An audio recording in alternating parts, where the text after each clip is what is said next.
অসৎ উপায় অবলম্বন করে এসএমএস এর মাধ্যমে মূলত তারা এই ডিমের দাম বা ডিমের বাজার নিয়ন্ত্রণ করে থাকে। তাদের সাথে আমি গিয়েছিলাম কোথায়, মুন্সিগঞ্জ জেলায় একটি কোল্ড স্টোরেজে। সেখানে ডিজি স্যার হাতে নাতে ধরলেন একজন ভদ্রলোক, একজন ব্যবসায়ী রসরাজ বাবু। ওনাকে জেরা করার সময় উনি স্বীকার করলেন যে 10,000 বস্তা আলু উনি কোল্ড স্টোরেজে সংরক্ষণ করেছেন ওই বছরে, এবং প্রতি বস্তায় 50 কেজি আলু থাকে। সেই হিসাবে 5 লক্ষ কেজি আলু সংরক্ষণ করেছেন। ডিজি স্যার যখন জিজ্ঞেস করলেন কস্টিং কেমন পড়েছে, উনি স্বীকারোক্তি দিলেন যে 12 থেকে 15 টাকা কেজি ওনার খরচ পড়েছে, ক্রয় মূল্য। উনি বিক্রি করতেন 25 টাকা কেজি। 25 টাকা কেজি যদি আলু বিক্রি করেন তাহলে ওনার 35 লক্ষ টাকা লাভ হয়।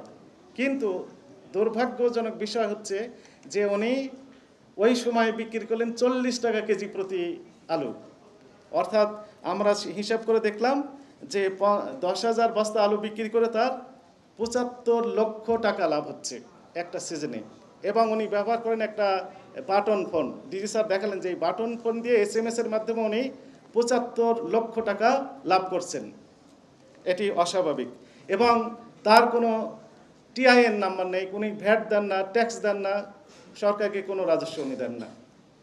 আর একটা অভিজ্ঞতা আমরা বলি, ডিজি স্যার মাঝে মধ্যে আমাদেরকে বের করেন যে সমসাময়িক বিভিন্ন হট ইস্যুকে কেন্দ্র করে অভিযান পরিচালনার জন্য নির্দেশ দেন। ডিমের দাম হঠাৎ করে বেড়ে যায়। এই সময় আমাদেরকে পাঠালেন যে রাত্রে কাউরান বাজার এবং তেজগাঁও, এই দুইটি হচ্ছে ডিমের বৃহৎ পাইকারি আড়ত।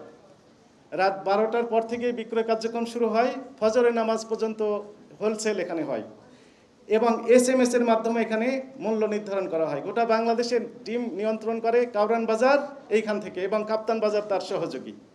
সম্মানিত সুধী, এইখানে আমাদের যে অভিজ্ঞতা রয়েছে, একজন পাইকার 3 লক্ষ থেকে 5 লক্ষ ডিম বিক্রি করেন রাত্রে, নট দিনে, রাত্রে।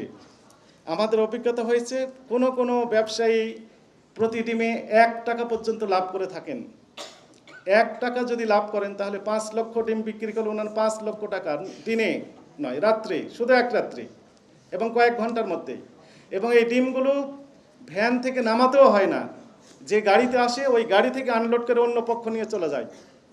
এবং আমরা দেখেছি মিনিমাম তারা 20 পয়সা লাভ করেন।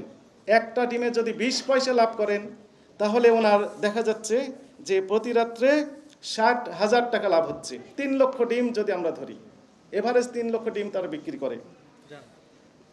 এবং যেটি আমি বললাম যে অসৎ উপায় অবলম্বন করে এসএমএস এর মাধ্যমে মূলত তারা এই ডিমের দাম বা ডিমের বাজার নিয়ন্ত্রণ করে থাকে।